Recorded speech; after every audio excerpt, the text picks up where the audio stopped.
right, kids, good morning. Welcome to another exciting, hopefully, Monday's episode of the original Red Pill Show, only on Freedom Revolution Network, comrade. Today is Monday. I don't like Mondays. January 27th, 2020 already.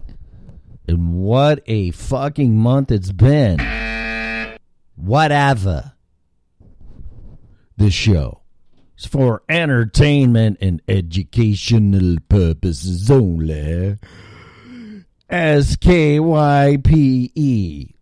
Please use at your own risk. This show, copyrighted by me. No part of it can be reused, rebroadcasted in any way, shape, or form without my written consent, or we will have to break you. I must break you.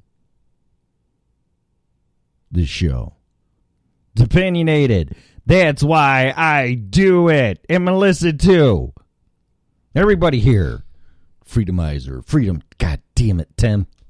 Take two. Can we delete that? Although this is live.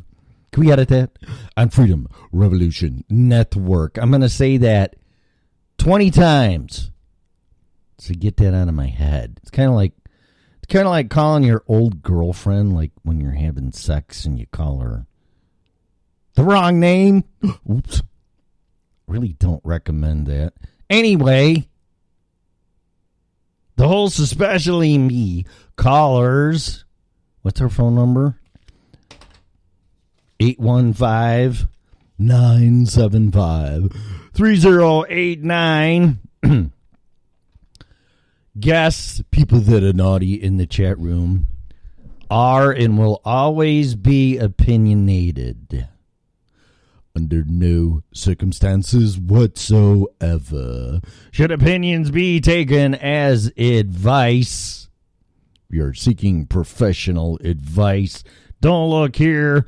We strongly recommend you to hire a licensed if required person in his or her field there, little Tommy. Hey, man, wake the fuck up. No, that's his name. Oh, more methane in the air. We gotta ban cows. We only have 12 more years to live or we're all gonna die. Broadcasting live on Freedom Revolution Network and from the lovely, quaint little Colorado town nestled right at the foothills of the Northern Range. Rocky Mountains, where it's absolutely gorgeous. It was 50 yesterday. I'm like, are you fucking serious? See, because I'm from the Midwest, and everybody there right now is freezing their ass off, getting dumped on, and it's like, really? The end of February? And I'm out.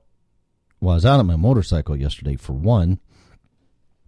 Then I come home and I light up my little Weber grill, put on a pork steak, and I'm walking to and from the grill in a short sleeve shirt and sitting out there talking to my neighbor who's making brats because they're from Wisconsin, eh? In your boat. People only talk like that when you get closer to Michigan and the UP and Canada, eh? But whatever. But yeah, we're sitting there bullshitting because they're from Wisconsin, and it's like, I go, I'm not leaving here. And if I do leave here, it's going to be a warmer climate. But I don't want it to be the desert. When it's 118 degrees in the summer, fuck that. But I don't know. I mean, okay, but I'm not supposed to share this because everybody thinks the winter sucks here in Colorado. So never mind.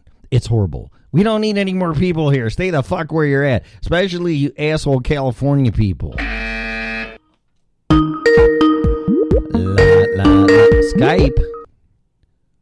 Hello?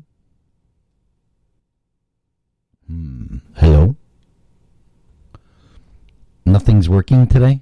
Hello? I cannot hear nothing. I cannot hear nothing. Hello? Me, take your order now. Let's see. Oh, microphone. Yeah, speakers. Oh, it's on the wrong one. Hang on. We are experiencing technical difficulties. Please stand by, and I'm going to blow my fucking eardrums out. Hang on. Hello? Hello? Oh. Call back, Jack. Updating conversation. What does that mean? Are you spying on me, Skype? What is this logging, updating conversation? Only we could do that. Where are your papers? Where is the show link? What happened to there? Okay, now Melissa's calling in on, but I can't hear it. What the fuck is going on? Hello? Hey. What the Can fuck? you hear me now?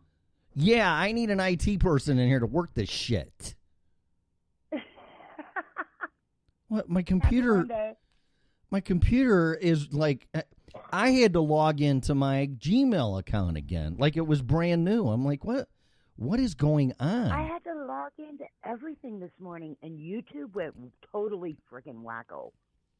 That's because we are spying on you, and you cannot do what you want to do. You have no freedom here in this country no more, so you're going to log in every time you do something. If you don't like it, we will kill you. Sorry. Well, yeah, what the fuck is going on? I tried calling on the Google number twice, got voicemail. Called on Skype number, and you couldn't hear me. Nope. No, but that was my fault. The audio out was something. It wasn't the right setting. So that'll probably work again. But I'm glad you did, because if someone tries calling, I can't hear them. So, yeah. What the hell? That's not a good thing. Definitely a Monday. Huh. Oh, you got that right. Yeah. Oh, but I did see, on a positive note here, we're going to try to make it the best Monday ever. But I saw that you were updating show descriptions, which I appreciate, on the Freedom Revolution Network. Yeah, huh? I said, yes, I'm working on that. No, I saw that, and that's great, because I know that's a real pain in the ass, because I don't even like doing it, and it takes a little extra time. But I do like that. So the problem is I'm used to, like on the Spreaker software, the studio, they want you to type a description of the show before you do it. And I'm like, I don't fucking know. Right. Really? But on YouTube, it looks like you can do it afterwards. So I like that. So I appreciate that. And then I saw we're picking up views. We're in the 30s.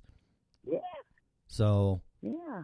Thank you very much, whoever's watching this stupid fucking show. I have no idea why you would do that, but hey, whatever. I can't figure anything out, so it's best that I don't. Yeah, I gotta say that on the mornings we do the show, yeah, I'm in a much better mood in the morning than I normally am. Really? I noticed that over the weekend, yeah. I was a grumpus most of the weekend. The weekend? Really? Oh, because we didn't do the show? Yeah. Is that what you're saying? Maybe. Wow. You're supposed to have fun on the weekends and go.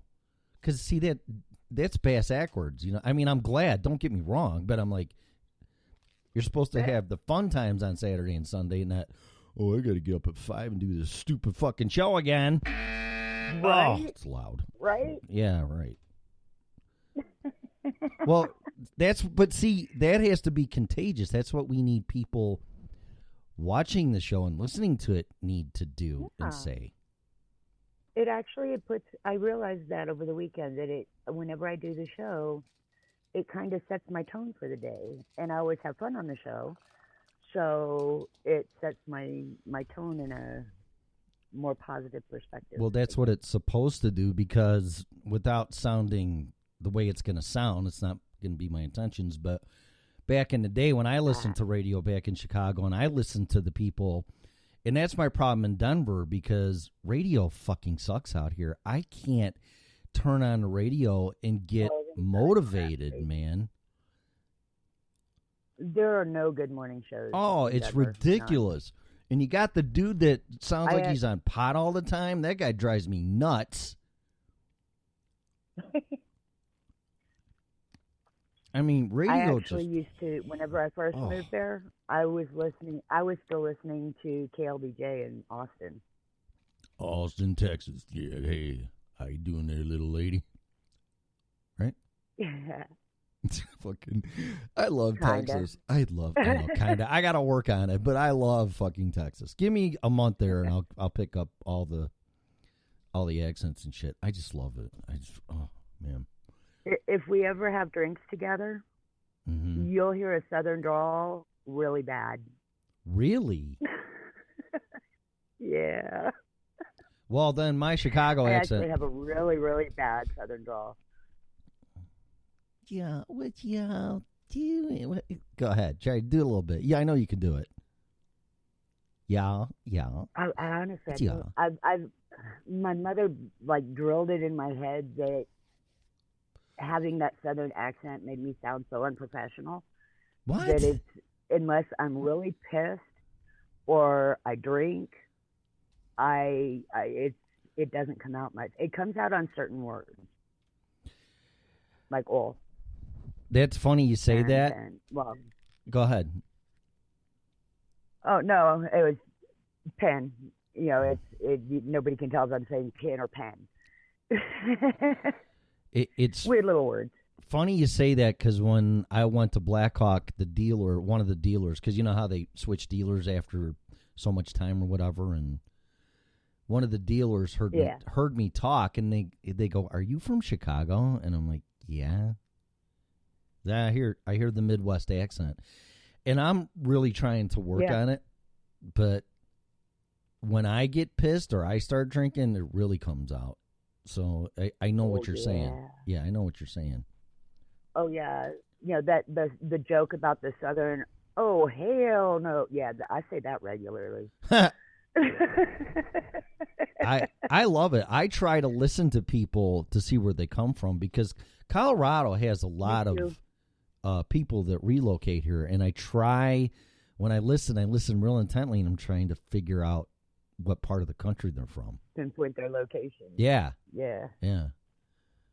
And I'm like, I can pick up the southern, I can pick up the East Coast in Chicago, but as far like if somebody's from California or Seattle or I don't think they really have accents. I can't Arizona. I can't pick anything up yet. I still have a few things I do from my Arizona days. Do you? I still have a little of that, yeah. Wisconsin. Like I call a group, Yeah. even if it's a group of women, I'll say guys, you guys, or y'all. Yeah. So it's either you guys or y'all, and you guys is a Southwest thing of just labeling everybody as one gender. Really? It's not you all, it's y'all. Y'all. Huh. And I would really like to take a couple of seconds here and recognize a birthday today. Oh, thank you. How'd you know? My grandmother. Oh. My grandmother's birthday is today. I Wow. want to say happy birthday, Grandma. And And she is 89 years old today. damn, that's awesome. That's awesome. Speaking of birthdays, do you know whose birthday? to our show, so I wanted What's that? to say happy birthday. No, that's She great. listens to our show, so I wanted to say happy birthday. Okay, well, happy birthday to your grandma. That's awesome. 89. Are you drinking coffee? Of course. When can I send you this microphone? I know it has nothing to do with this, but if you want it, Whenever. text me your address and I'll put it in. I'll ship. What's that? I said, I guess you need my address, huh? Yeah, text me your address, and then this weekend I'll drive myself to FedEx or whatever and mail it to you. So Okey-dokey. with the cord, It's a USB mic.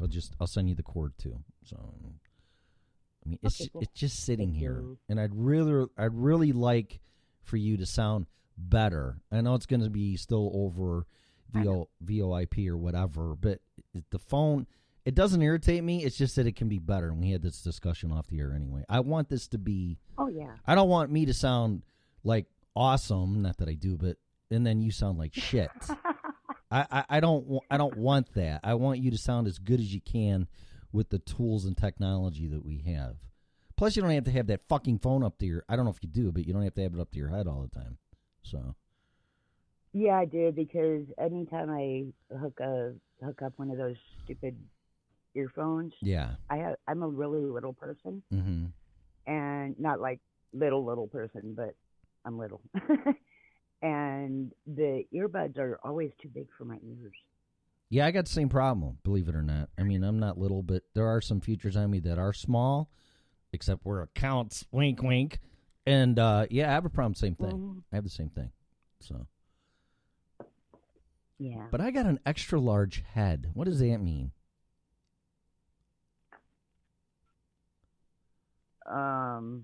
Okay, I can take that in about 20 different directions. Well, don't let's no, this is a PG show, at least for now. I mean, it's not, but well, in this subject, yeah, we're talking about my Yeah. head that I put a helmet on that I need an extra large helmet for, which is really weird.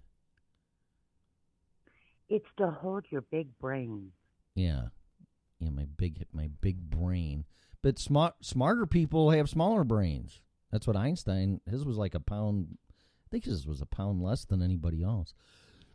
So I don't know what it means. He's got a big head. I don't know. Genetic. Yeah, but if you look at me and then people go, "There's no."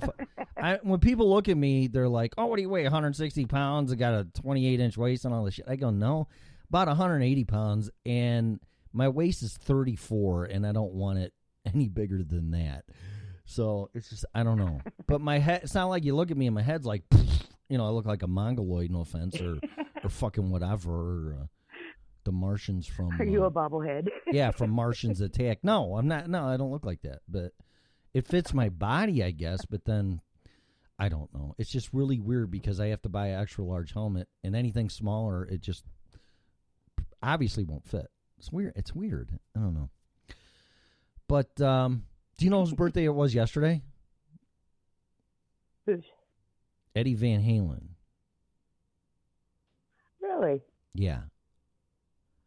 Yeah. I haven't heard about him in a long time. Well, I'm on Instagram and I follow a lot of musicians like Neil Schon and Sammy Hagar and whatever, and actually Eddie Van Halen, and he said something like he kind of referred to himself of something happening today, and then his son said happy birthday, Pops, and then it just got out really quick, and yeah, it was his birthday yesterday. But I'm still hearing all rumors that his health isn't all that great, and I hope that's not true. Oh, that sucks. Well, I mean, they are all kind of getting old, and they've lived pretty rough lives. Yeah, it's amazing. A lot of them didn't die already. I mean, it's speaking of that too. Now this shit keeps popping in my head. So I'm floating through YouTube, channel surfing, and I don't know what I was watching, but then remember the show Behind the Music on MTV? Yes, I do actually. Did you like it? Yes, because you got to hear about them. You got to learn more about the people. Well, I stumbled across the one on Journey, and it was the director's cut, which obviously had stuff not edited out of it. And I follow Neil Schon on Instagram, and he plays his guitar once in a while. That guy has more guitars than anybody I've ever seen in my life, at least showing it. And he was playing it, and the story behind Journey is just nothing short of amazing, of how they became Journey and then they didn't, and now what they are now.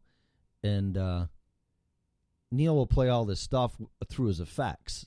to make the guitar sound the way he wants it to. And I guess people made some negative comments that it's like, well, here's me playing the guitar because you guys are bitching that I have the effects on. Because effects, they make you sound like you're playing better than you are, I guess, but not really, because it's you playing. It's hard to explain. Yeah. But so he turned the effects off and was it's the sound, not the ability. Yeah, I don't give a flying fuck. It's like this microphone. It's probably a good example. This mic makes me sound better than if I talked into a piece of crap. But if I had no content or I didn't grab people's interest to talk, it wouldn't matter what I talk through. It's the same thing with the guitar. You're a shitty player. It doesn't matter what you pick up or what you play. You're a shitty player. There's just no better way to explain it. Right. But that's actually a perfect way to explain it. Yeah, that guy is phenomenal, and he started playing when he was 15, and then he joined Santana with Carlos Santana like around in the early 70s, and then he broke off of that, and then he started another band that was called something. Then they turned it into Journey, but they were a real progressive rock, like all instruments, and nobody really liked it. So then they tried finding a singer, and I forget his name. First singer they tried out was from Denver, and they called the band Journey, but it didn't really fly. Then their manager said, I got the guy, and it was Steve Perry, and then the rest is history. And that is a whole drawn-out story, too, because they didn't want Steve Perry in the band. And then Steve Perry always says, I never felt like I was in the band. But I could see that. I mean, if I went and tried out for anything and they said no, I'd always have that in the back of my head, like, you said no. You didn't want me. Yeah. Yeah, you didn't want me to begin with, so why do you want me now? Right. So because even Steve Perry said that band was so tightly knit because they've been doing it for years, and they didn't want me in there. But the general manager said, Steve Perry's in this band, like it or not. So he was kind of forced in there by their manager, and I could see. I mean, if somebody told me that, I would always feel like I wasn't wanted or in the band. So I could definitely see how Steve Perry could feel that way, because pretty much that's what it was. That's messed up. Yeah, and I'm not saying they didn't welcome him and then change their mind or stuff, because they after that the band just transformed into what is Journey today, and it's just, I mean, in my opinion, that's one of the best bands that's ever been. I mean, Journey is just phenomenal. There'll never be a band like it again. So, but I'd love seeing those. What happened to MTV? I mean, that was such a great show. Behind the Music. Why can't they? I mean, am I wrong? Did it suck that they needed to cancel it? Because I'm just still fascinated by any of that stuff, live videos, and then Behind the Music. I was like, I went through that thing like it blew by in 10 minutes, and it's like an hour show.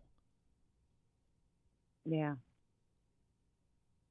Yeah, I used to watch that stuff regularly, and I've always been fascinated by people in general. So being able to see interviews behind the music that I was extremely into back then, Right. I would love to know why they felt the need to completely change their programming. And I mean, now they're nothing but freaking reality shows. Yeah, and that's not music television. I don't get. I never got it. I never know why they did. They started bringing their own shows on, like you say, years ago, and then Beavis and Butthead, which was fine with me. That's fucking right up my alley. But but then they canceled that. Oh God, what the fucking show! I used to love their late night cartoons.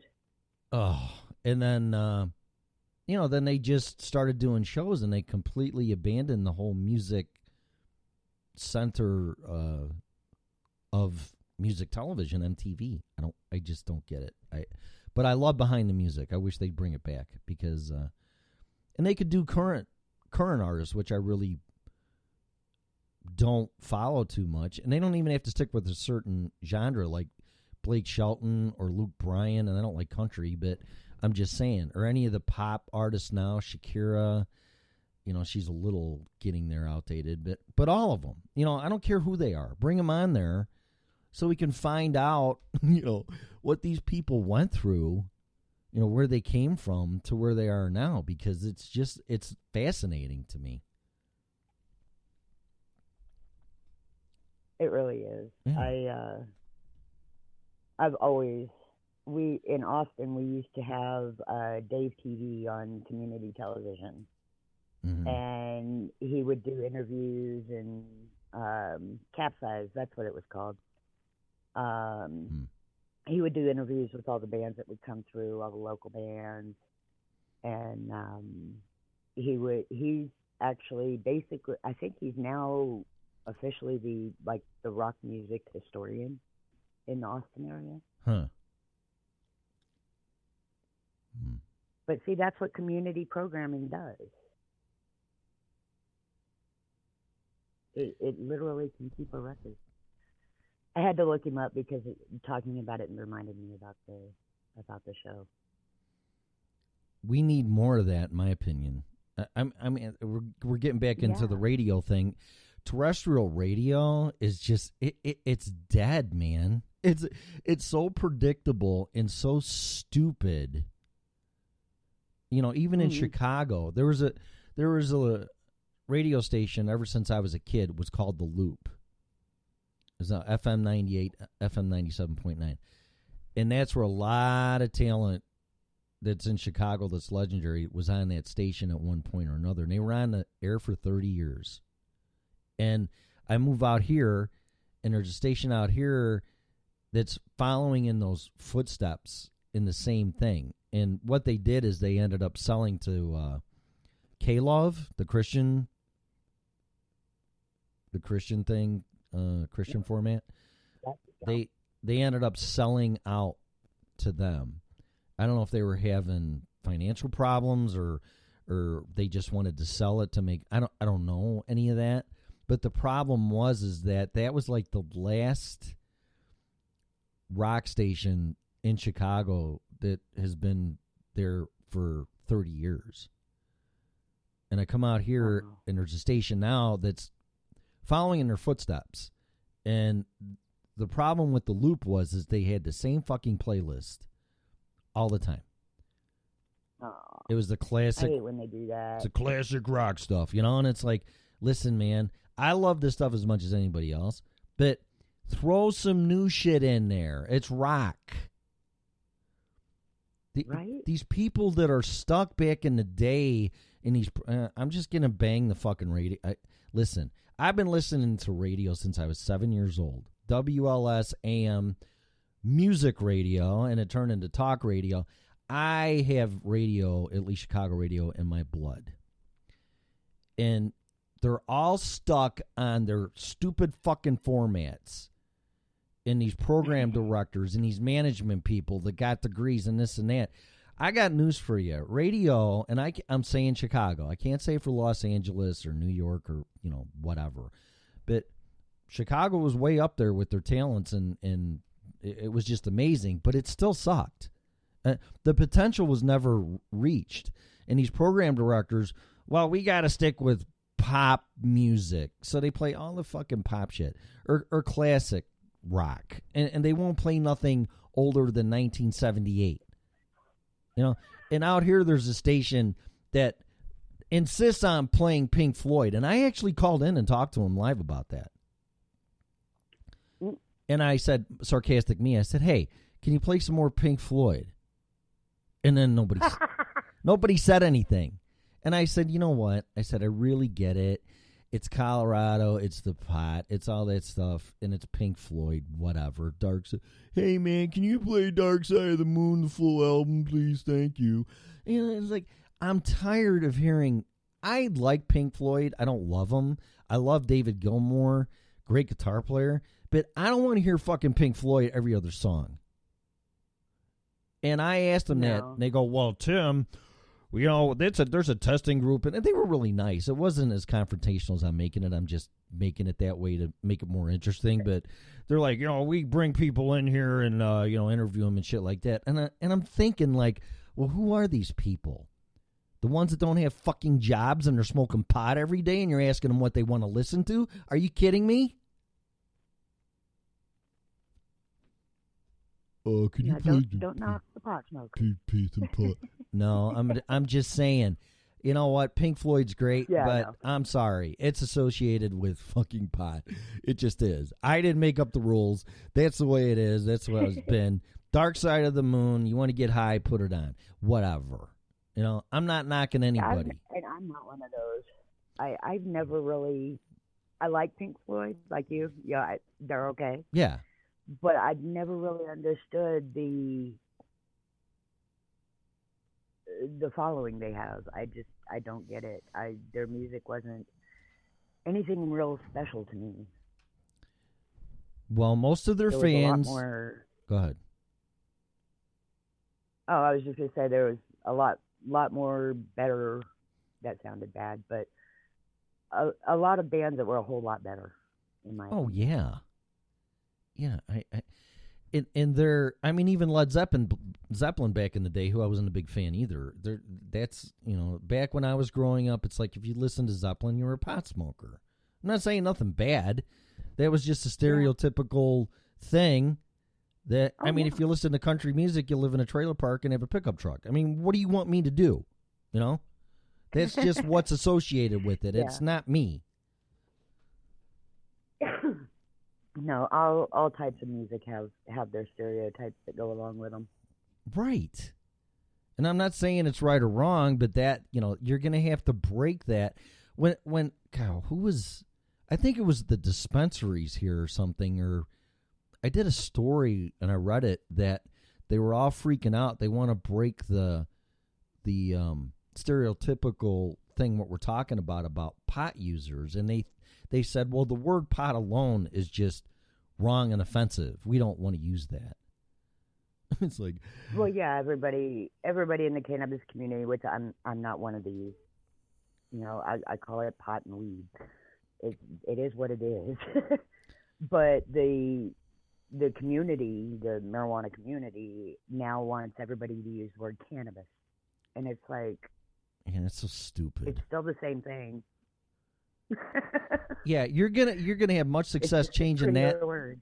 You're gonna have as much success changing that as you are the word beer. It ain't gonna happen. Right? I'd like to order an alcoholic beverage. I'm black now. I don't know why. Say, hey man, can I have some? What is that? Malt liquor. Fucking malt liquor. No, can I have a beer, please? Instead of yes, could I have an alcoholic beverage? In a little bit of cannabis, please. Really? Can't you got to use that word. These people are stupid. Not that I'm the smartest, although I got an extra large head, which I should be.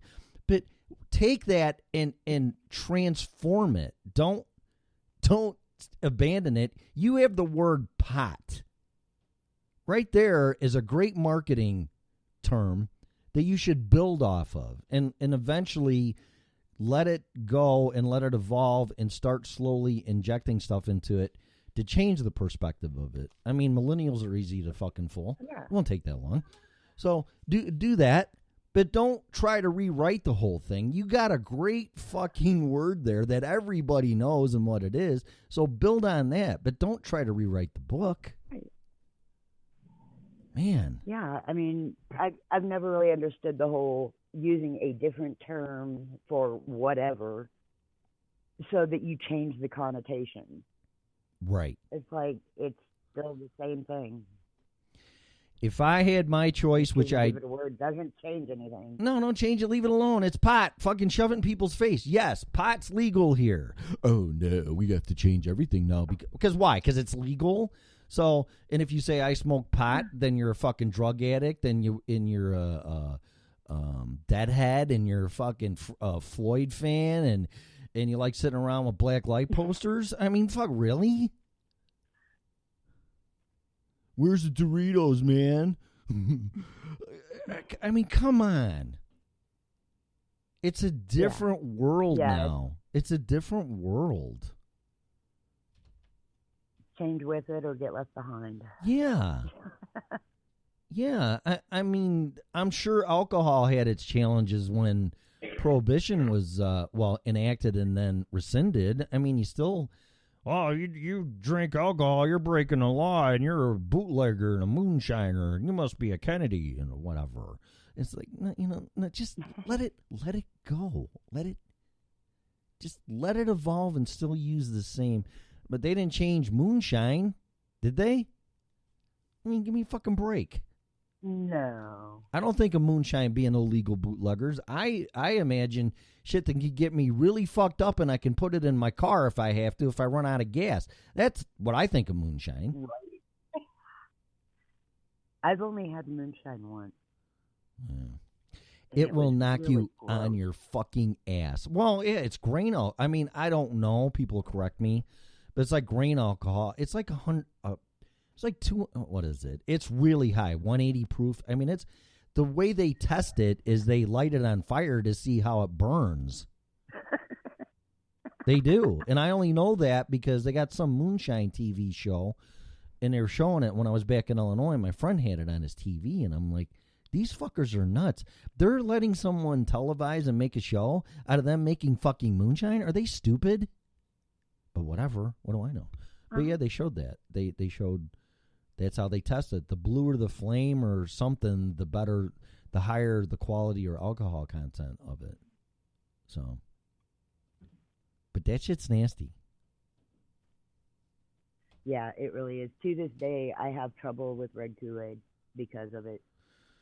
Yeah, grain alcohol I tried. I bought some moonshine in a mason jar, or somebody had it. I can't remember, and I had it once, and it just about knocked me on my ass. It was really like, it was like drinking rocket fuel. It was crazy. Not that I ever drank that, but I mean, I guess that's what it would taste like if I did.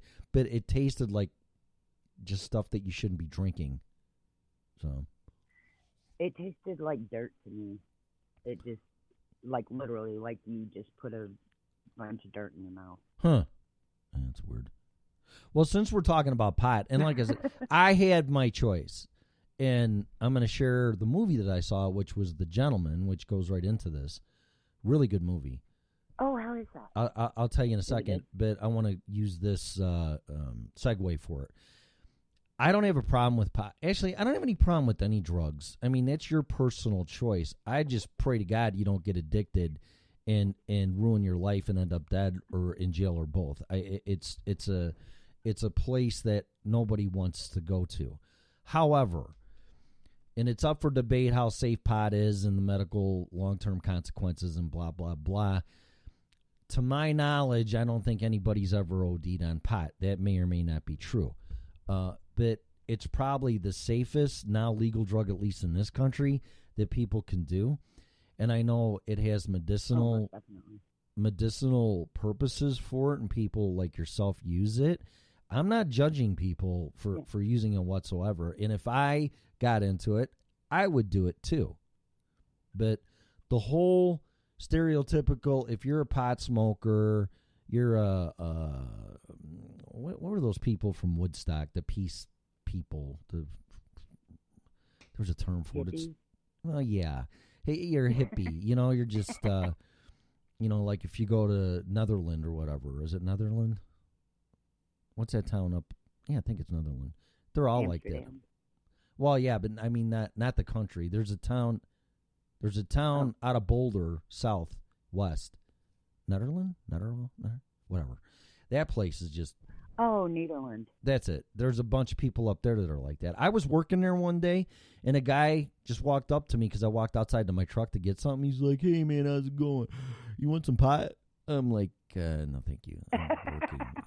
I mean, really, the town with the Frozen guy, Frozen Man, whatever. There's a Frozen Man festival every year. I still can't remember all these towns. And I've only been to that one twice.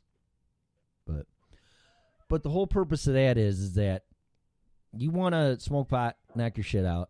Out of all the drugs that are out there, that's fine by me. I don't really care. And if I had my drug of choice and I did it, I would be doing that. So that's what I'm going to say. Because I actually drank this weekend, and I'm kind of regretting that I did because I had over a month of not drinking just because I didn't. And then I said, fuck it, I'm going to go out see Wendy Wu. It was her birthday and at the poorhouse, and I walked down there. And I mean, I had a good time, but I don't really know if I would have had a better time or worse time if I didn't drink. You know what I mean? Yeah. So it's like, maybe I should have just. That's always a question when you drink. Well, put it this way, and I know you can't smoke pot for that matter.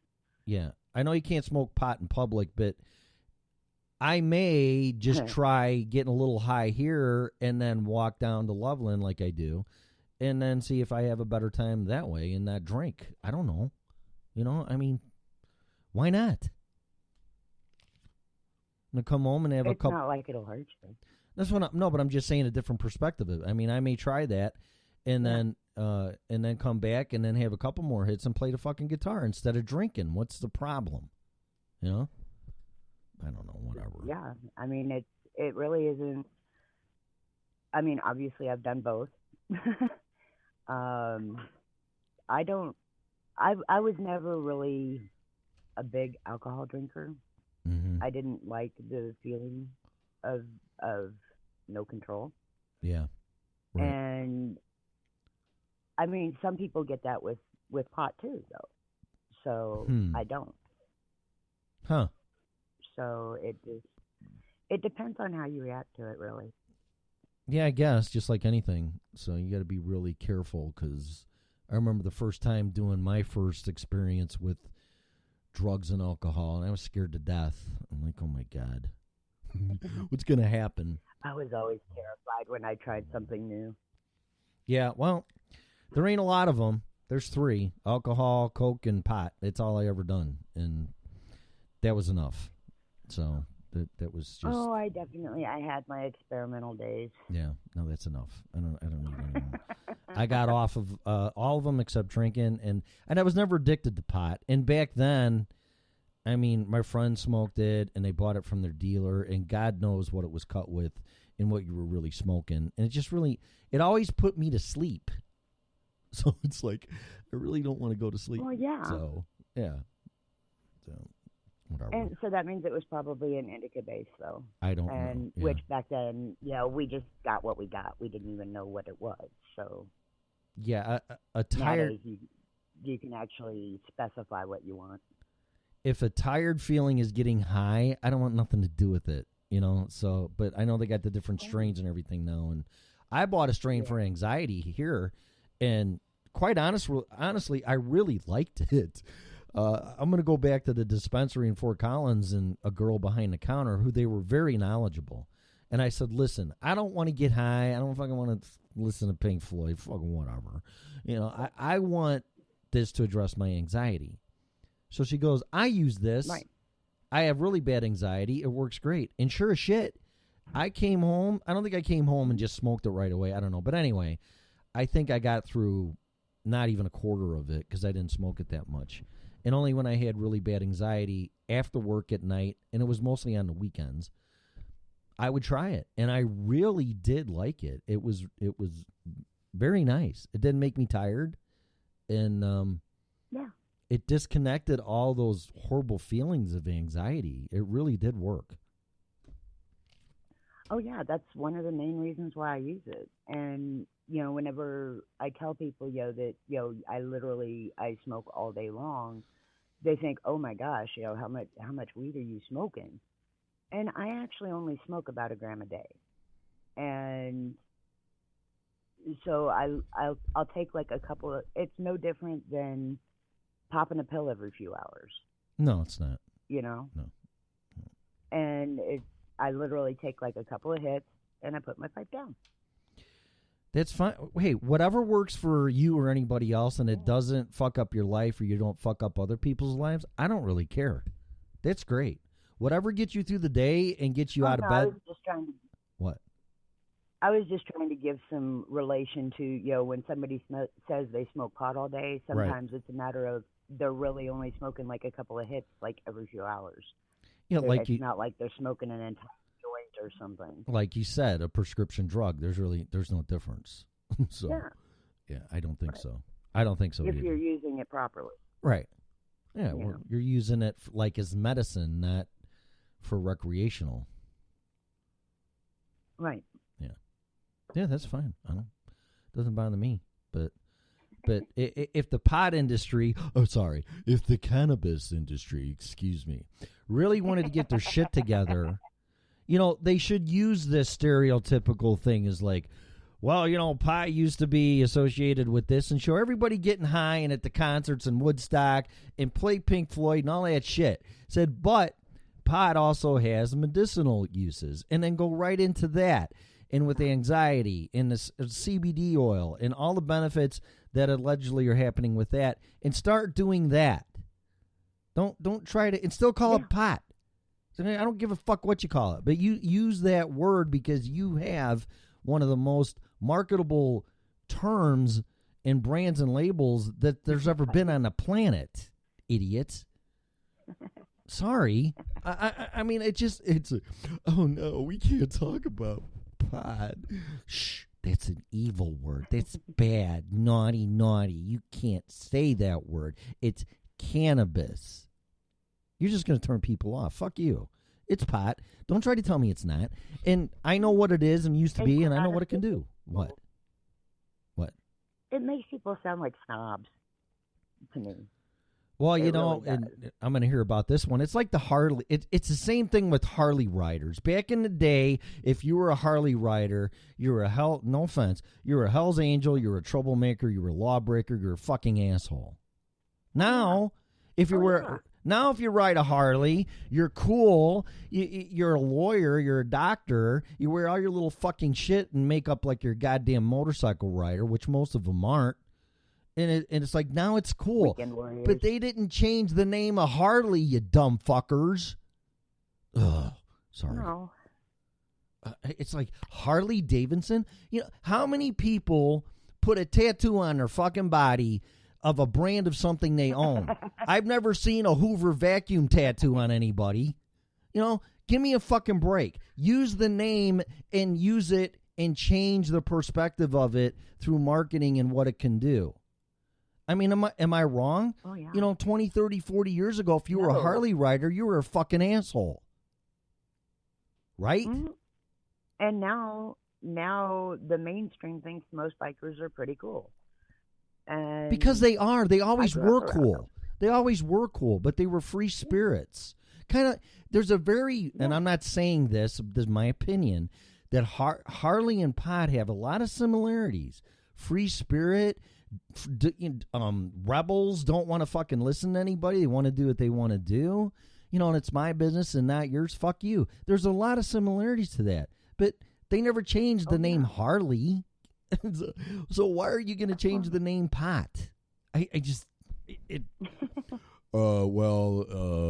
is the Harley Davidson corporate board meeting room in the marketing department, and we need to change the name of our product because most people think we're a bunch of fucking losers. Really?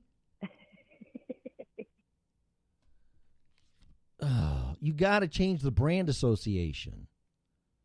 And I don't think Harley really did that. Maybe they did. Harley is an amazing company.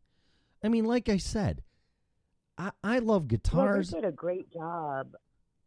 They did a great job of crossing over into quote unquote mainstream society. Then there's your business model. Their marketing was amazing. There's your business model or your marketing model. Whatever Harley did to get people. I mean, back in the day, lawyers and doctors were the ones that took care of Harley owners, and they wanted nothing to do with them. Now they ride the fucking things. Right. I mean, it's not impossible, and it's been done. So, listen, pot industry dumb fucks. Sorry. Look at what Harley did to cross over, which is a good term that you used, into getting people to accept that pot is not what it used to be 20, 30 years ago. Just like riding a Harley or being an owner of a Harley isn't the same it was 20, 30, 40, 50 years ago. Give me a break. Yeah. Whatever. See all the problems we're solving? Roll with the changes. Yeah, whatever. All right, so I went and saw the Gentleman with Matthew McConaughey, Colin Farrell, and Hugh Grant. And I think there's a couple other people in there, but I haven't seen him in anything in a long time. Oh man, and that's what everybody said on the reviews. It's like, well, gee, I don't know why Hugh Grant done this movie unless he was really desperate. And that was before I saw it, because I read the Rotten Tomatoes. I don't read the critics' reviews; they're all full of shit. I read the Rotten Tomatoes and the people that actually saw it. Just like this show, right? Well, we don't get it. The critics, he just doesn't talk about anything. He talks about pot and Harleys and fuck you. I'd rather listen to people that listen to the show, not what you listen to at one time and what you think of it. I don't care about that. So that's why I use Rotten Tomatoes. And a lot of people compared it to the movie Snatch, but most of them said it's a really good movie. And it was like in the 80 or 90% percentile for Rotten Tomatoes. So I'm like, okay, I'll go see it. And I went and saw it. And if you like, the best way I can say it is if you like the British humor, and you, I do. And you really have to. I can hear these people and actually listen to them, but they're so fast and they have such a heavy accent and they did such a fantastic job. You really have to pay attention. Then you got black people and Asian people with this British London accent or whatever, and it's like, that's so weird. You seeing an Asian person with a fucking English accent, it's like, because you expect to go, oh, you a motherfucker, It's a little weird. Yeah, and then black people. I mean, there's some actors that have that accent, and I've seen it before, but there's some Asian people in this movie, and it's like, they got that British accent, and I'm like, oh my God. That is so fucking weird. So you have to not only get your mind into that to accept that, but you definitely, even with the white people, American actors, Hugh Grant. Where is Hugh Grant from? He has an accent. Because he did. I thought he was from the UK. Yeah, well, I would say that he is, because out of all of them, I mean, Colin Farrell did a great job. Matthew McConaughey is an American, and he portrays an American, so he doesn't have the accent. But Colin Farrell and definitely Hugh Grant are just freaking awesome in this movie. I didn't know that was Hugh Grant because I knew all the actors, and then when they were running the opening thing, they kind of had smoke, and then they put pictures of smoke of who the actors were in character, but you really still couldn't make out who they were. It wasn't a picture. There was just smoke, and then showed a picture made out of smoke. Whatever, like a painting, but you really couldn't tell who they were. But I was watching that movie for 20 minutes before I finally realized I was watching Hugh Grant. Oh wow! Oh yeah, because I'm like, wait, is that Colin Farrell or is that Hugh Grant? And I knew it wasn't Colin Farrell. And I'm like, and then I took the glasses off and the hairstyle, and I mean, I know he's in his 50s, but I mean, he really looks like he's in his 50s because he usually don't. And yeah, I'm like, and he put some weight on, and I'm like, I wouldn't have bet in a million years that was Hugh Grant. Wow. He's great in the movie. Colin Farrell comes in. I'm still waiting for him to come in. And then I think he came in earlier, but I didn't recognize him. That's how good these guys are. When you don't recognize them. Wow. Right? When you have to sit there and figure it out. Yeah. And, I'm going to give Brad Pitt credit too, but his looks, it's really hard for him to change his looks because he's Brad Pitt. But a lot of makeup and this and that. But his acting ability is amazing, too. I mean, he's just, like when he played Joe Black, I'm like, oh, my God. I mean, his acting was really, of course, he had Anthony Hopkins in that movie to help him, but which every actor says you play off of each other, and I think he learned a lot from Anthony Hopkins. But when an actor plays something and I don't recognize them, it's like, holy fuck. It's wow.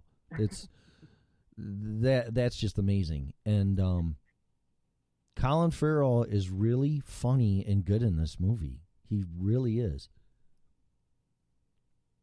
But again, it's the British Monty Python-ish humor. It's definitely that humor. It's not American I'll humor. like it. I'll like it. It's not American humor. I mean, everybody says to go F off, and they call guys, and not women as much, but other guys, the C word that women hate. They call guys that. I was actually just about to bring that up. Yeah, no, well, I didn't know I watch that. a lot of UK shows, Yeah, and so that's like one of my favorite words. yeah, and that's what they say, and they say that, and it's like, oh my God. So I didn't realize that was part of that culture in humor, or not even culture. It's it's name calling. So Yeah.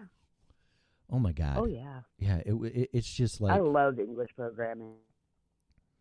but they say it and it doesn't even affect them. It bounces off.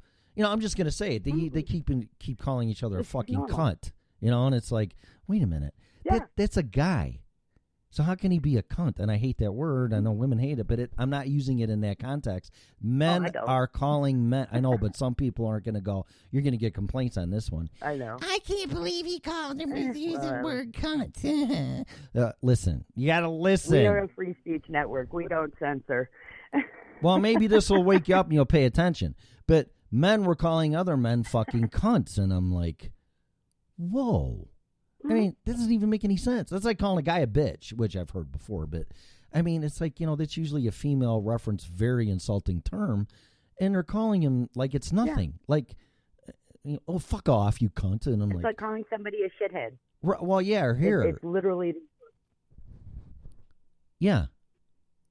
So that kind of shocked me. But And you're breaking up. Go ahead. Go ahead. Oh, I just said here it's not. No, I know. And that's what I'm saying. But I'm just like, that shocked me because I've never been called that. And I've never heard anybody call another guy that. And then they're just passing it around like it's nothing. And I'm like, whoa.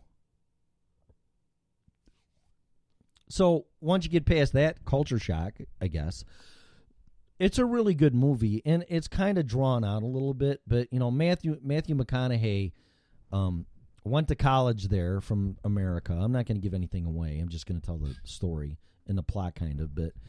And he starts selling pot in school and gets really good at it and makes a big fucking business out of it pretty much.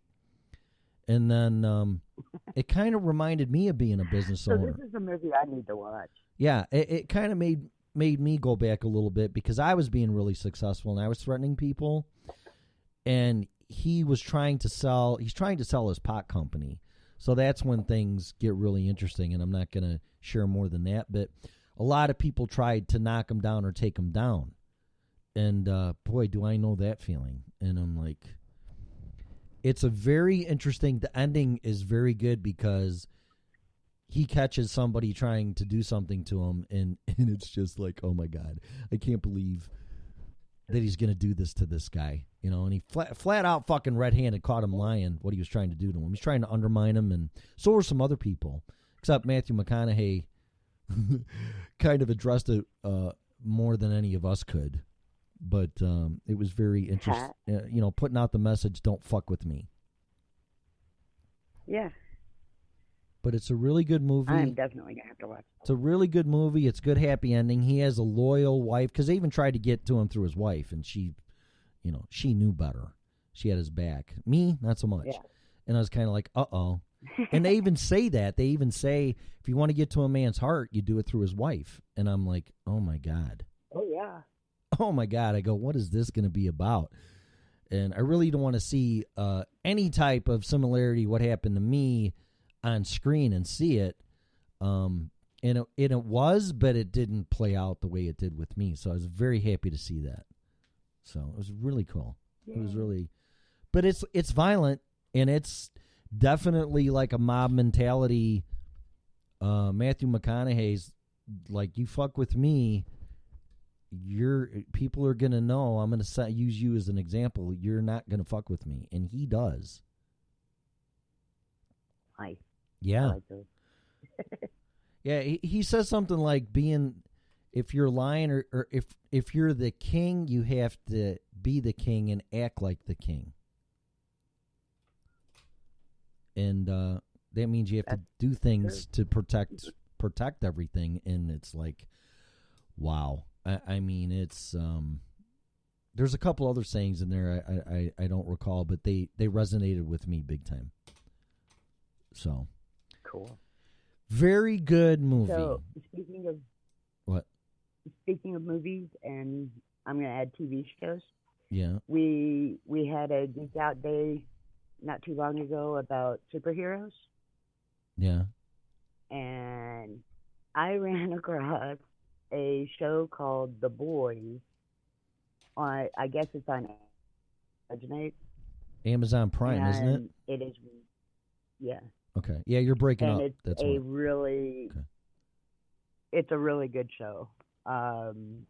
It's about a group of vigilantes going after corrupt superheroes. Oh, really? Yeah. That's interesting. Okay. And all of the superheroes are knockoffs of like our normal superheroes. Is it Marvel and DC? It is absolutely. Huh? Is it the Marvel and the DC comic superheroes, or is it just it's both? I think so. I can't remember. I have issues when it comes to remembering who's in DC and who's in Marvel. Yeah. I have to think about it for a minute. Okay. But there's maybe it is just DC. Okay. DC is the one with the Super Friends, right? Yeah, Wonder Woman, Batman, Superman, all them. Yeah. Captain America and all them. No, Captain America's Marvel. Those are all the same ones. Okay, then yes, it is both. Yeah, that's what I thought. Because I didn't want to comment because I saw that, and I think I actually watched one episode, and I think they do have a mix of DC and Marvel universe in there. So, cool. Yeah, we've gotten a few episodes in now, and it is so hilarious. Huh. I'll check it out because I'm looking for stuff to watch. So. Yeah, we ran across it by accident when and it's like through the whole show, it's like, hey, that's so and so, that's so and so. Right. Huh. Well, I'll check it out because, like I said, I think I watched half of one episode and I didn't get into it. But that's me. I have a real short attention span. Stick with it span. a little longer. Okay. All right. Yeah, stick with it a little longer. It definitely gets better. Yeah, I watched Lucifer, and the first freaking episode grabbed me, and that's rare. That's really rare. I've been wanting to check that one out. Oh man, I'm telling you, that shows.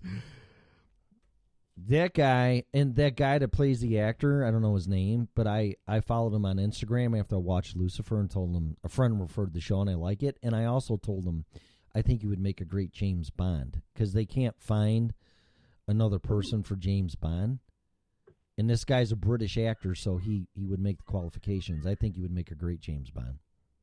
So, I used to be a huge James Bond fan, and when they put in Pierce Brosnan, that's when I was done. Huh? I couldn't stand him. I never liked him either, from Remington Steele to anything. I never really liked him at all. But I'll be honest. I watched the James Bond movies with him, but he's not the best James Bond for sure. So no, too much of a no pretty. one will beat the old one. He's not tough enough. He's not rugged enough. He's too much of a pretty boy to be a James Bond. But that's my opinion. Yeah, it's kind of like them switching all the Batmans around and using different. Yeah, that's funny because Joe Rogan was talking to Robert Downey Jr. about that, and because he was trying to make the point that Robert Downey Jr.'s Iron Man, and nobody's going to replace him. Yeah.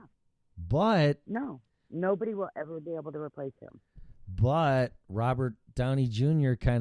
he said something to make you believe that may happen. Oh, no way. Right. They can't do that. I know. But that they're gonna screw it up. And that's what Joe Rogan said. He goes, no. He goes, look how many Spider-Mans had. Look how many Hulks we've had in different characters and actors. And I guess there was only 3 Spider-Mans, but it sure feels like it was a lot more than that. But that's what they said. Only 3.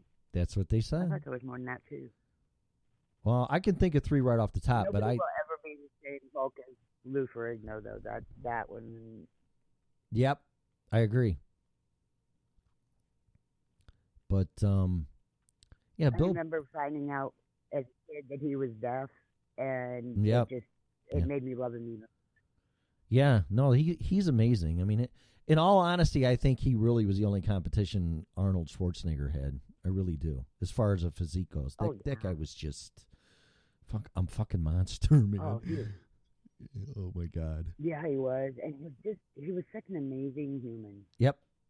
Yeah, he's still. My son sent me a picture of him because we were talking about this, and he didn't know who Lou Ferrigno was, and I guess he's approaching 70 or in his late 60s, and he had a picture of his shirt off, and Exactly. he looked pretty good for being in the late 60s. I have to say, so Doesn't surprise me a bit. no, because my son never even heard. It's amazing. Just one generation later, people don't know who the fuck these people are. Yeah. It's really scary. But Yeah, because I mean, and we had some amazing actors back in the 70s. yeah, I know, and that's a problem because I don't think there's anybody that's going to replace them because Hollywood's weird now, and they care more about other things than entertaining their audience. So Yeah. I don't really care. One of the reasons I don't like to support them. Well, I'm being very careful in who I see and where I see, and I never thought like that in my life. I wanted to go see a movie for that reason because I wanted to see it and I wanted to be entertained. But now it's just getting all slanted and this and that and everything else, and it's like, you people need to live in the real world. You make $1 gazillion, you have your own little club, you dress up and make movies, and you get paid for it. So you're in your own reality as it is, and it's just like you get paid to play dress up. Yeah, you have no business fucking telling me what to do. Nobody does. That's a good way to put it, too. Well, they don't. They have as much business telling me as I do them. You think they're going to listen to me? Well, yeah. I don't care how much money Yeah, and they how have no more importance than anybody else. You know what? I'll say this and I'll let you go because it's after 7. But I also stumbled into Behind the Music with Huey Lewis in the News, and I watched that one. Oh, I bet that was a good one. Oh, it was. That guy is so humble and he never let fame and fortune change him. And he learned a lesson early on that his band in the very beginning in college sucked, and they blamed the bass player. So Huey drew the short straw out of the band and had to fire the bass player. So he took him for a ride and fired the guy. And the guy's like, "Can you pull over?" And the guy fucking puked his brains out. He was so upset that he was being fired from the band. So turns out later they got a new bass player and the band still sucked. So he learned a lesson in loyalty. And when Chrysalis Records said, "All right, we'll give you an album deal, but you got to get rid of your drummer," and they specifically said the drummer, and Huey Lewis told them pretty much to go fuck off. Says, "I'm not doing that." Go, Huey. Yeah, and he didn't. So they bent, and their first album wasn't all that great, and then the second album was okay, but the third album, Sports, and the rest is history. And he even says, "We're not the best band, we're not the best musicians, but it works when we're all together, and we all get along, and we've been doing this." They were doing that for 15 years before they got discovered. So they've been doing it forever. And everybody even said he never let success go to his head. That's amazing. Yeah. It always impresses me when they don't. Right. And that tends to make me a more loyal follower because of that. Yeah, he just said when the record guy from the record company went and saw him, he said the band was playing in front of 15 people, but they were playing their hearts out like they were playing in front of 50,000 people. Nice. And that's what Huey Lewis said. He goes, look, I'm here to jam with my friends and have a good time. I don't really care how many people are there. You're going to get the same show no matter who it's for. And it just, yeah. And it just, I mean, if you really think, the guitar player, Chris something, that guitar player is amazing. I don't care what anybody says. Huey Lewis doesn't have the best voice in the world, but it's Huey Lewis. So he's very original, and it's just amazing the songs they came out with. But I would never go, if somebody asked, who's the best rock and roll vocalist you ever heard? It wouldn't be Huey Lewis. Oh, definitely not. Right. But does it matter? Apparently not. No. So, yeah, it's like... Not in the least. No. Because everybody knows Huey Lewis in the news. Right. I mean, they had a harmonica. They had saxophones. They were basically a blues band that rocked it up and popped it up. And there you go. But, yeah, they're definitely... And that would be the same thing. Who's the best all-time rock and roll band? It would not be Huey Lewis in the news. It wouldn't be. But all that doesn't matter. It's just it was the chemistry they had. And they said every time you heard a Huey Lewis in the news song, you smiled and you wanted to dance. I guess some of it, but... Yeah, it literally made you move. Right. Yeah, it brought you up, and that's what music's all about. And he never let that go to his head at all, ever. So, do we need more people like that? Yes, we do. Lots more. Yep. So, all right. Well, there you go. An hour and 15 minutes blows by once again. So, but I'm going to work. I had a band. It's that good. I had a band. Well, I don't know, whatever. Oh no, it's all because of me, and all of you people can just go piss off, whatever. And you shouldn't be driving your SUV and eating meat and whatever. Okay.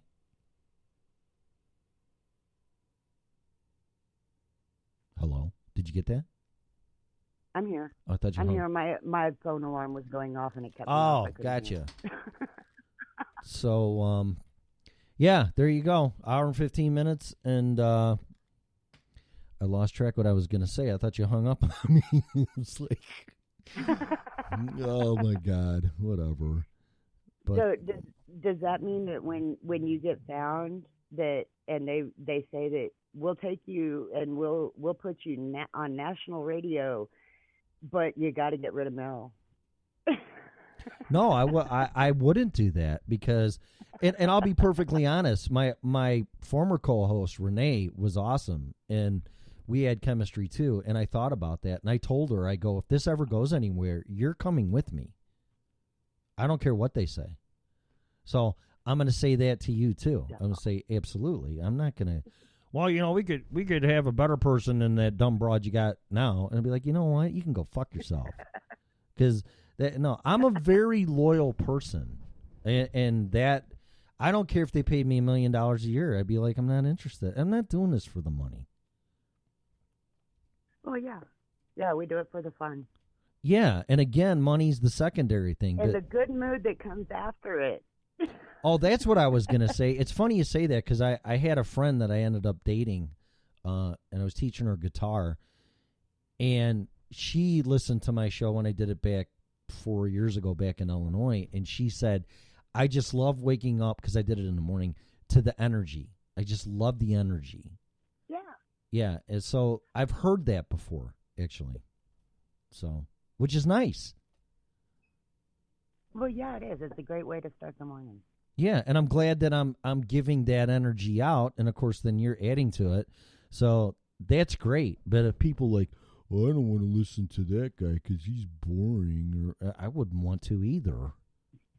And that's a problem with radio right now. I don't want to get into it again, but it's just they won't let people be who they are because they're afraid they might offend somebody. Like I brought up the cunt word.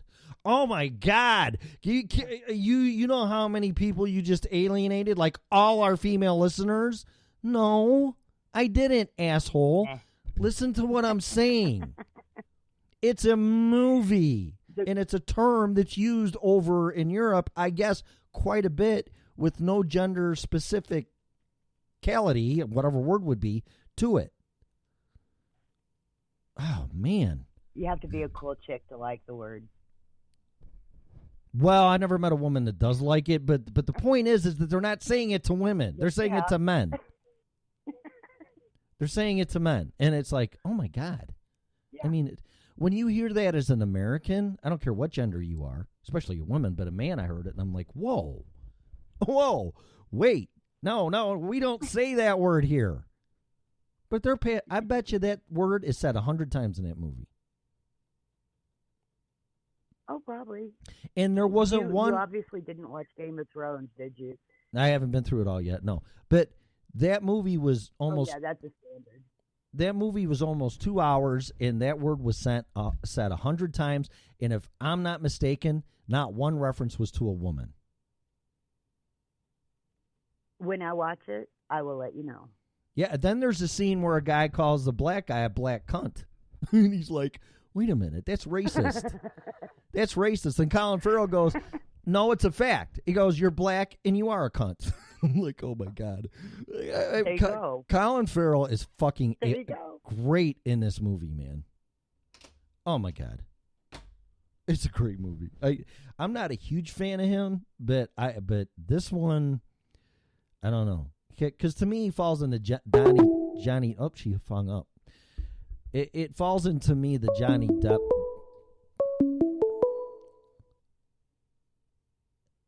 I was going to call you the C word, but I didn't want to do that. So what happened? What do you want, you cunt? Oh, my God. Don't listen to the show anymore. He's an asshole. What? Sorry. Well, and like I said, you have officially met a female who adores the word cunt. Yeah, but I love the word. I use it all the time. Yeah, but you're a little bit more. You're more open. Say it, I'm a weirdo. No, not at all. You're more open-minded to this stuff, and yeah, okay, whatever. But you don't hear something and take it offensively, where it's automatically think it's directed at you. And that's that's a sign of growth of somebody. It's like I said, when that chick came up to me last year and said, well, I'm from the Illuminati and whatever, and then I didn't run away. She goes, well, wow, you didn't run away. And I've been through so much shit. You could tell me you're a fucking Martian, like I've said before, in a Martian black cunt, and I wouldn't run away from you. I mean, yeah. And that's how you are too. It's like, well, whatever, but but that word is very sensitive to women, because if you really want to piss off most women, you just say that word and oh boy. But yeah, it must have been said 100 times, and it was all directed at males, and then one black male, which is even funnier. And it's just like, yeah, but correct me if I'm wrong, because now I got you a little heads up on what's going on, and you're familiar with that culture and those terms and name calling. Yeah. And yeah, I don't think one time that was directed at one woman at all. Like I said, because I will watch it, and I will let you know for sure. If they ever said it to a woman. It does get a little dry. It is a little hard to follow until you get the character association down and what's really going on. But it is really, I mean, Hugh Grant and Colin Farrell, and of course Matthew McConaughey did good, but he played an American, but those other two played UK people or whatever, and it was, I mean, bravo. It's a great movie. It's a great fucking movie. So yeah, I would, but it, like I said, it does get dry in some points. It does get a little confusing, but you got to pay attention. And they talk so fast with such a thick accent, you're gonna miss something. So, but I don't think you won't. Exactly, but you won't. It was a really good movie. I would recommend it, and yeah, it's very entertaining. Cool. So if you see it, let me know, and I want to know what you think. I definitely will. Okay. And like I said, I was already thinking about watching it anyway, so yeah. That just solidified it. I definitely would. You will probably. I would probably anticipate you're going to say it's probably one of the best movies you've seen in quite a while, because it's really good. cool. I need a good movie to watch. No, it's good. I think it'd be right up your alley from what I know and what you're saying. So get your ass to the theater as soon as you can and go see it, because you'll like. If there is a theater out there, is there one out there? Grand Junction's small, but it ain't that small. Well, you never know. You never know. Is it right next to the moonshine plant? Fucking whatever. So go see it. You'll enjoy it. I want to, maybe you can do it this weekend or sooner. Whatever. I know you're busy, but you need to do that anyway. I ain't going to tell you what you need or what you should do, but you need to disconnect and unplug for a couple hours. So go see that movie. So yeah, I do. Yeah, I really do. Yeah, go see it. That's why I do it too. I just I'm in a different world. I don't even bring my phone. I just leave my phone in my car. I go in there. Oh, I never take my phone with me anywhere. Yeah, I'm about ready to do that myself, actually. Yeah, it's my one time to get away from it. Exactly. Yeah. But go see it and enjoy it. My son and I were... Go ahead. My son and I were actually talking about... well, at first it started off, we were talking about bowling. And I used to be on a bowling league. And so I was like, hey, that's something I'd be willing to go out and do. It's something that, it's centered around us, and, I can block out everybody around me. And he was worried about me being able to make it through like a full game because of my physical issues. And he's like, no, Mom, you need to play pool. Huh. So we may actually start going out to shoot some pool. Well, good. That's a good son you got there. Yeah, he's awesome. Hey, remember, I got more. Remember when I told you that Joe Rogan and Robert Downey Jr., that they may talk about Robert Downey Jr.'s past? That Robert Downey Jr. Yeah. It came up. And it came up through Marshall. Really? It came out through Robert Downey Jr. that, because Joe Rogan said, how'd you get into martial arts? And he said, well, it goes with, I don't know exactly what he said, but it goes with his recovery. And it helps. Wow. Yeah. And that's all he said. And then, Joe Rogan's real smart. Obviously, he knows what he's doing. And he didn't bring it up. And it's the first time I've ever heard Robert Downey Jr. bring it up by his own choice. And they didn't elaborate on that. I don't know if somebody was sitting off camera, because he does all his interviews on YouTube. And I watched it because after I heard that on the podcast, I go, I want to see if anybody motioned anything to say, don't talk about this anymore. And, of course, I didn't see anything, but that doesn't mean it didn't happen. But Robert Downey Jr. did say to Joe Rogan, if you would like me to elaborate more on this, I will gladly do it off record. Oh. See, but to me... And I don't even know why I don't know why people think that way, because people know. The only thing I can think of is that he has kids, and he doesn't want his kids to hear it. I mean, I could probably see that, but my God, do you know how many people you would? I'm not saying that's it. I'm trying to figure out the one slant that it could be, and that's the only very remote thinking that I can get out of it.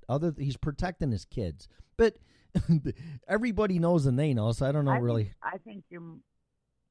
What? I think you're more on the right path with somebody like in management stopping him. Well, and that's what I think happened. But do you know the help you could give people in the insight just by saying, and you don't need to tell the war stories. You don't need to tell, well, I was doing this amount and that amount and all that. No. That's not. Those are war stories. I've been around the tables. That's not what you talk about. But do you know what you talk about the recovery? Right. Do you know how many people you could help by just trying to share and associate what martial arts has done for you and helped you through recovery? Because that guy, I thought he was dead.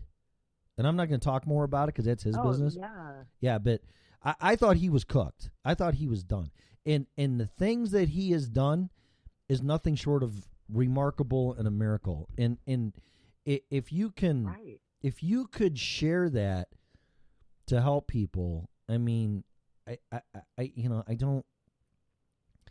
But you could send a bad message That's too. one of those times Go of ahead. using your fame to help others. But I I could. really wish he would come out with it. But I could see other things too, though, because kids adore that guy in Iron Man, and if he shares that he went through that stuff, then kids might go, "Well, I need to go through this stuff to become Iron Man," because that's what he did.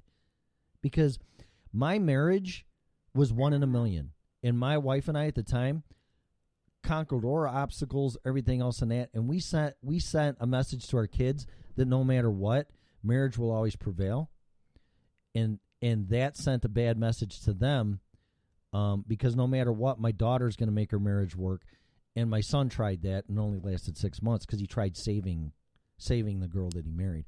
So I could see that if he says that and these kids hear that, well, in order for me to be Robert Downey Jr. or Iron Man, I have to go through a drug problem. I've got to go through the Yeah. I've got to go through these trials Yeah. before I can actually Yeah. Because reach that level. it's a double-edged That makes sword. sense. Well, I could see that, and if that's his, I mean, it's all his reasons.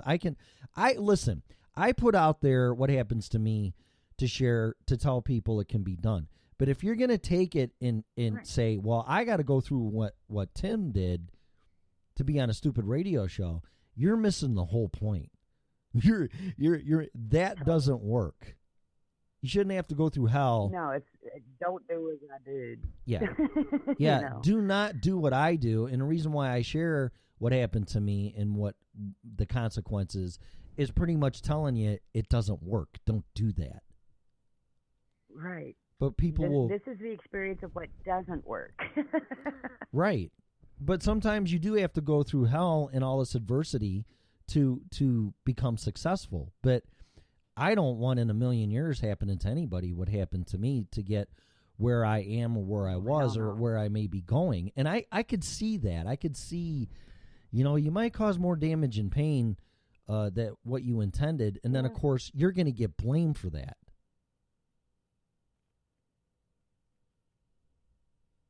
Yeah. But what is it? The path to hell is paved with good intentions? Yeah, I don't know. Yeah. Maybe you could write a book when the time is right. I don't know, but the knowledge that he has and what he went through, I think he would do the world a lot. Maybe he doesn't care about the world. I don't know. That's for him to decide. I kind of find that hard to believe, but he should write a book eventually at some time where he thinks it's safe and it won't come back on him, because it would be nothing short of an amazing book, not to mention a movie. Well, yeah. I mean, like I said, I gave up on that guy. I gave up on that guy. I thought he was gone. We were going to bury him. Well, yeah. I mean, he was on a road to self-destruction. I mean, Right. which a lot of Hollywood people are. Right. Especially when they start out at a young age, Well, or they get messed up. and at that time, because drugs in the 80s was like very prevalent, man. I mean, I really don't know how most people escaped it. And maybe some haven't. We just don't know. But it was apparent with him. Probably and, a lot of hidden stories. Yeah, and when I heard him on Joe Rogan and what I've seen and the comeback that he made was just, I'm like, oh my God, this guy.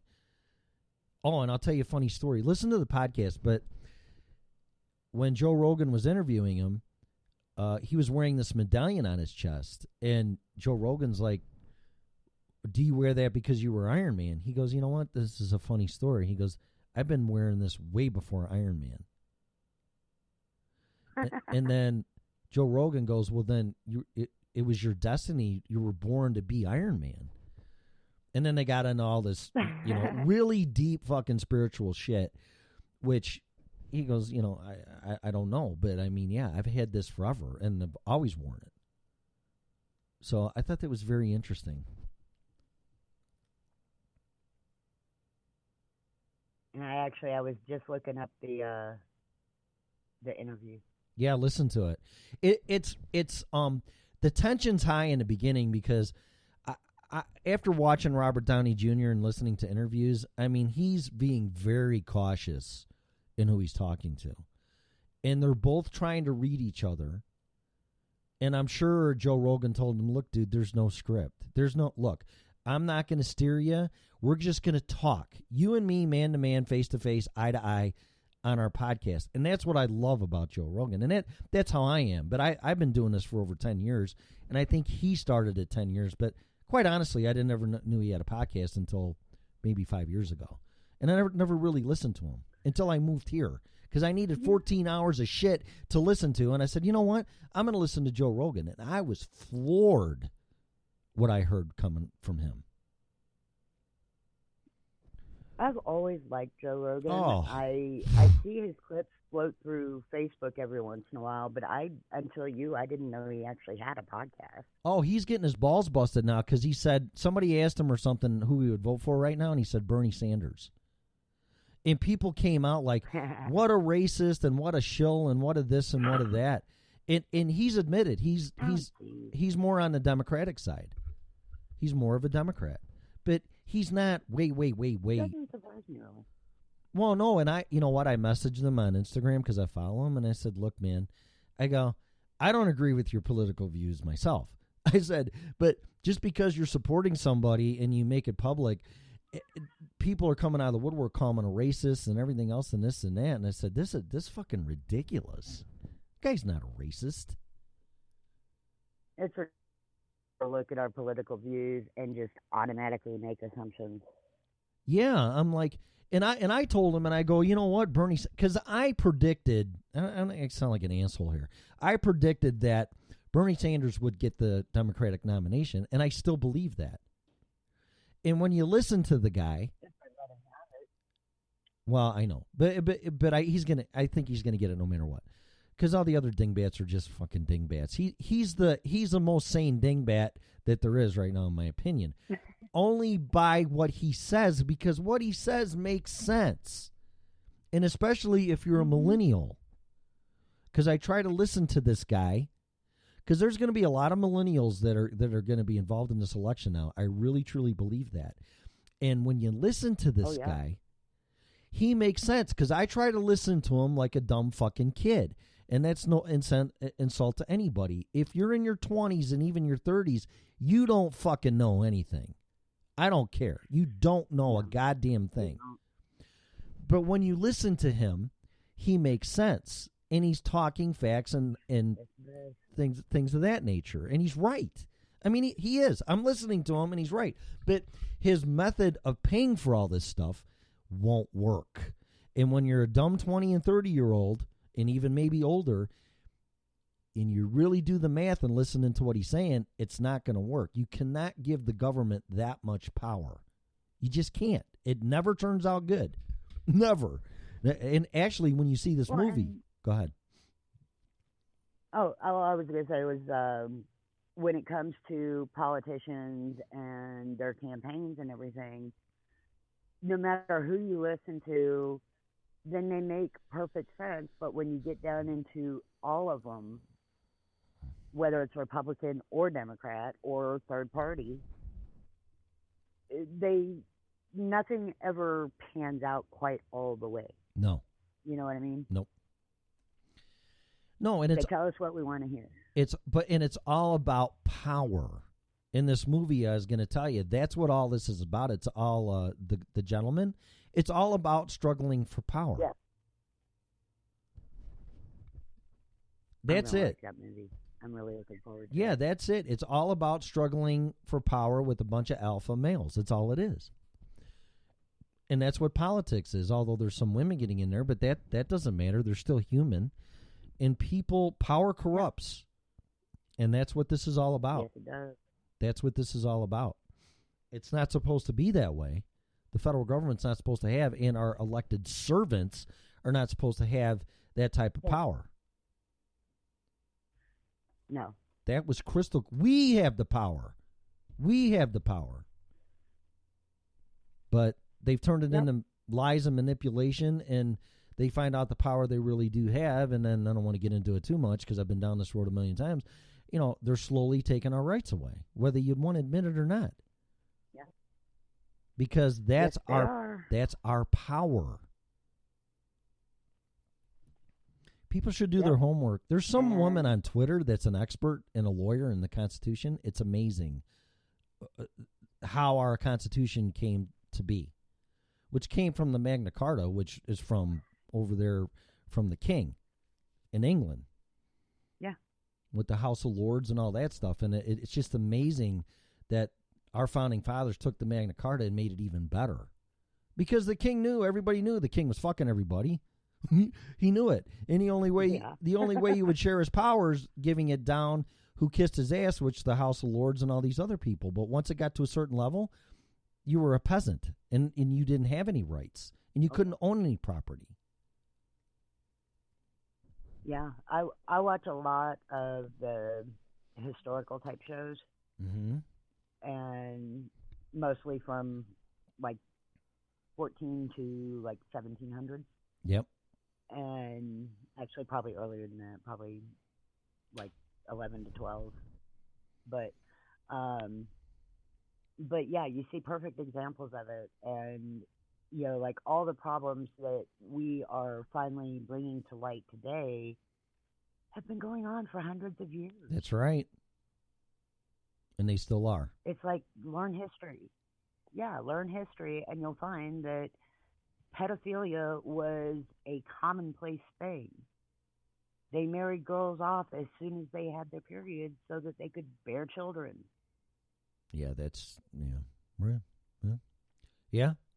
You know, it really, we could learn a lot. With arranged marriages. But that's a whole other, right. Yeah. You know, that's, you know, again, that's a whole nother friggin' few shows we could go on with that. But, right. But yeah, it's it is amazing what the U.S. has accomplished. We're fucking it up right now, but you know. Yep. It's scary time. Go ahead. Go ahead. No, you go. Oh ahead. no, go ahead. No, I wasn't going to say anything. I was babbling. I'm just saying it's scary. I was just saying this. You go. No, you go. You go. Go. Okay. The power struggles, you know, and it's no matter what society we run on, there is always going to be an element that is going to rise to power and try to take that power completely and totally. Yep. Yeah, and the model for that's frickin' Hitler. And being Jewish born, Hitler is a sore topic, but at the same time, when you learn history, he was actually pretty freaking amazing the way that he did everything. Right. And that's not to praise him. It's just praising the intellect. No, he set the model for taking over people and brainwashing them and getting their confidence and obtaining power, and then destroying the ones that didn't want him to have the power. He tried wiping them out. He damn near did. Yeah. Yeah, well, what's going on now is very similar to the Nazi Germany Hitler regime, even all the way to eugenics, whether people want to see that or not. Yeah. I mean, just look up. And they don't. Look up fluoride in your water and then fluoride in concentration camps and see what the fuck it does to you. Oh, it's for your teeth. Fuck you. I'll brush my teeth with non-fluoridated toothpaste. Thank you very much. I mean, really? Yeah.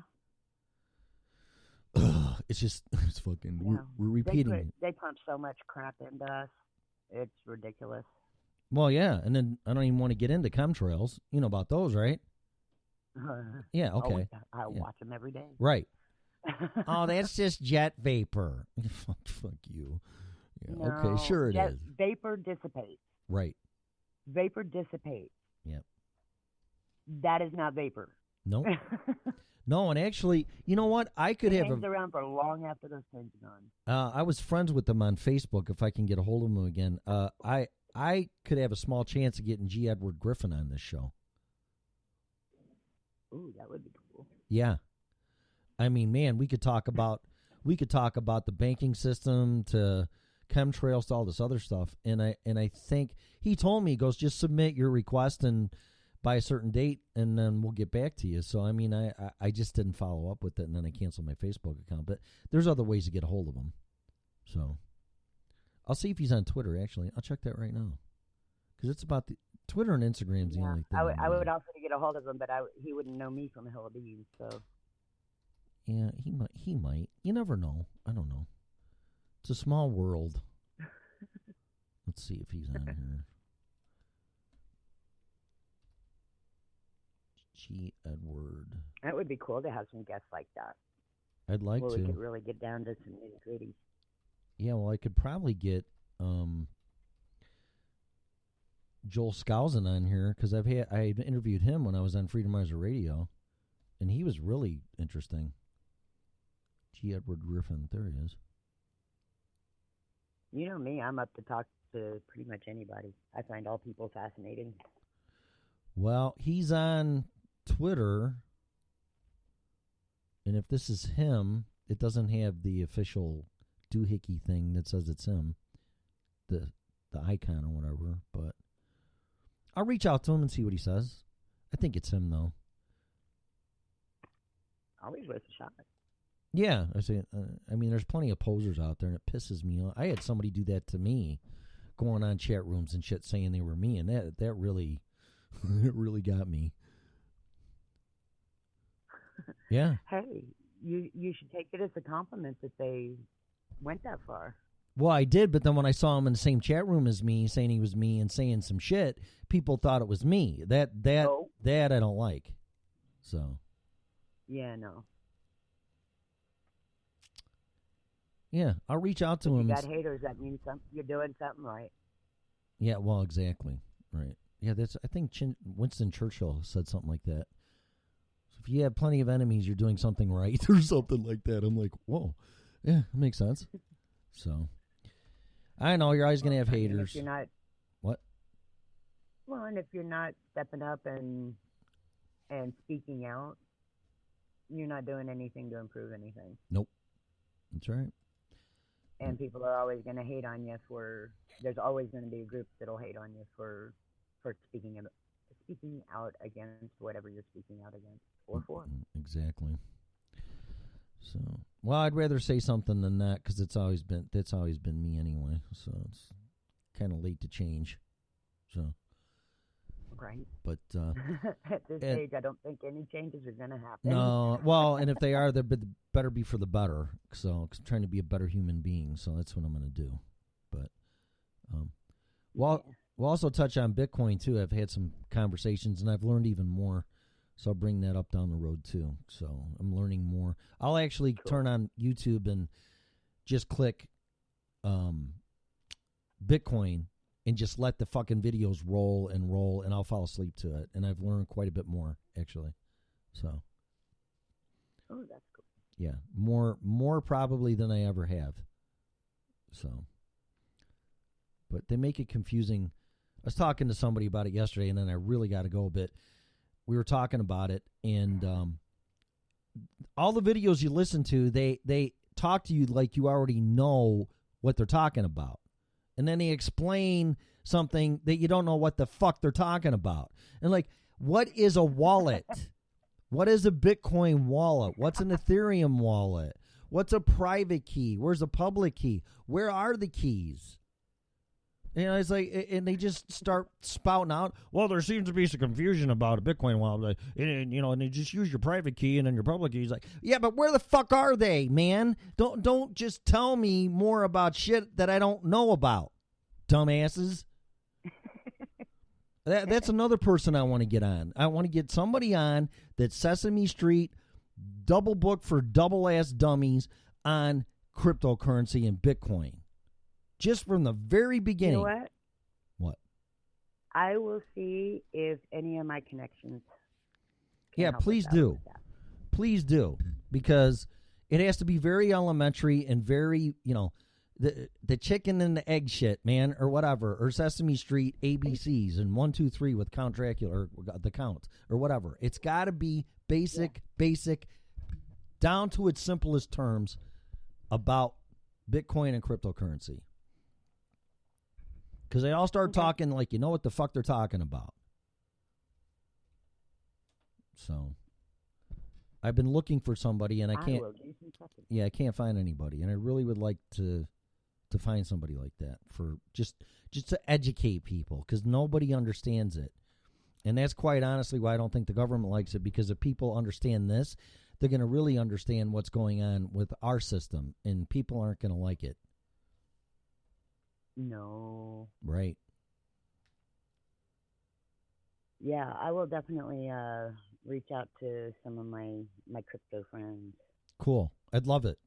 Yeah, I would love, as long as they don't try to sell something, because if it goes down that road, I'm not interested. I don't want anybody trying to plug their service or this or that. I just want people to get educated and they understand it so they can make their own decisions. So.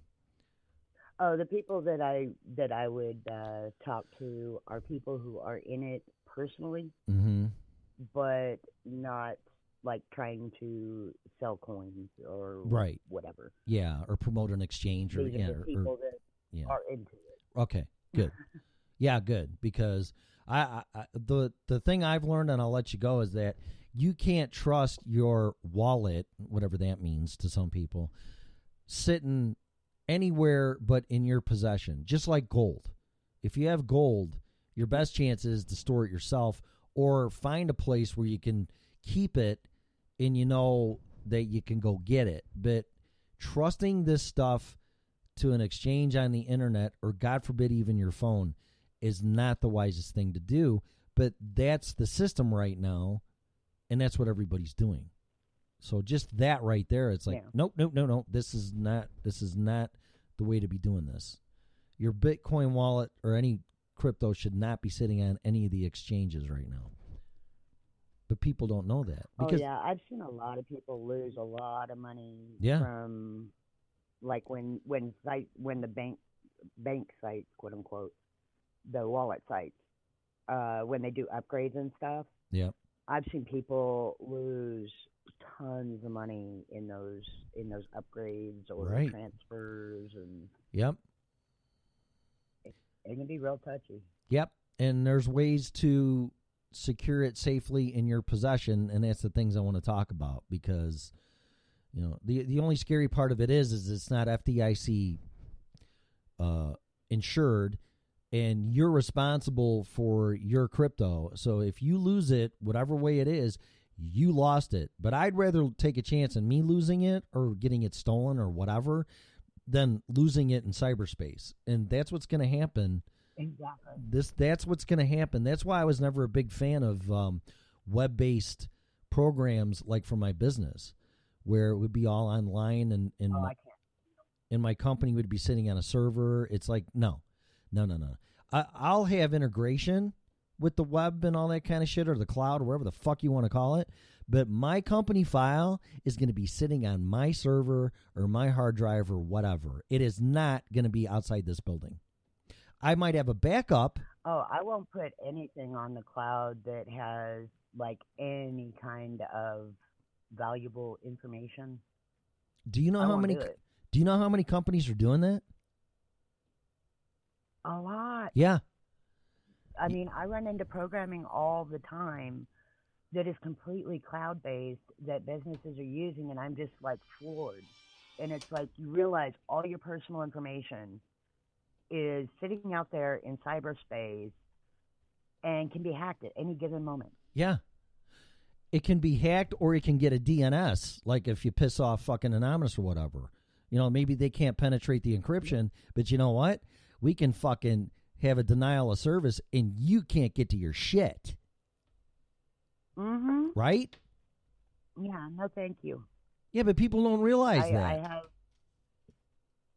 I have like 4 hard drives in my computer now, 3 or 4.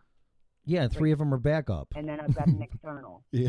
And then I've got an external, and I literally save things on every one of them. Yeah, good for you. So that way, if one of them goes bad, I've still got everything. Yep.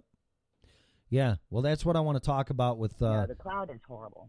No, I know, and I never agreed with it to begin with. It's like, oh, it's the cloud. It's like, no, it's a remote server that somebody has in their possession, and your shit is on it. That's what it is. Right? A good way to explain the danger of it is think about a cloud in the sky. Think about all your information being stored in there. And then it clears up and it's sunny. Where's your information? It disappears. It vaporizes. Bye-bye. I know. I would never do that. And I don't know why people accept that. I don't want any of my shit in anyone else's possession unless it's a backup, but the backup's a different extension than the company file, which is a .exe file usually. So it's executable, but a backup's a backup, and it usually can't be executed unless you break into it and have the password and then fucking use it to back up, your company file or information. So a backup file's fine, but my company file, an executable file, fuck you. Sorry. Mm-mm. Nope. Nope. It's not happening, and it still won't Nope. happen. It still won't happen. I won't do it. So I want everything. Call me old school. Call me what you want. I want it on my hardware, hard drive, USB, fucking digital, whatever you call it. The SAT, is it SATA? What's a digital hard drive they call them now? That thing instead of a mechanical. The SATA. Yeah, instead of a mechanical, whatever. I want it with me. Yeah. Yep. So whatever. All right, listen, man. I really got to go. That's 2 hours. So fucking. Yeah, you do. I got to get to it. I'm gonna get fired. No, please don't. No, but I got to go. So we'll talk. Obviously, we got a lot to talk about, which is great. But we got another day. We got tomorrow. Yeah. Okay. And the rest of the week. And the next day, and weeks, Yeah. and hopefully years, and whatever else. We'll see what happens. Yeah. Okay. Well, you have an awesome Monday, You too. Have a great day. and I will talk at you tomorrow. Sounds bueno. All right. Have a good day. Bye. Wow. All right. So where's this? There it is. Stop that. Leave. Okay. So I gotta go. Time to make the donuts and pay for people that on her ass and don't have a fucking job. And thanks to Melissa and all that. And I hope you enjoyed the show. And please share the show. And I'll be back tomorrow. You have been listening to the original Red Pill Show, comrade. Goodbye.